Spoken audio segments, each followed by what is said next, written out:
Welcome guys, and in this video I'm going to show you how you can change text size in announcement bar in Shopify Dawn Theme.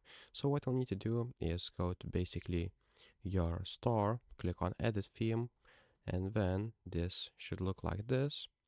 Then what you'll need to do is click on your announcement bar, and right here you will see a custom CSS.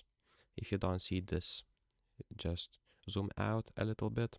And then what you'll need to write is dot announcement bar like this, then double underscore, then message,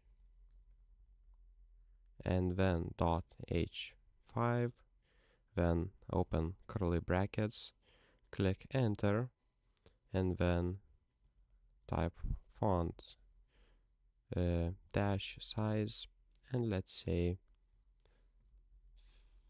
20 pixels.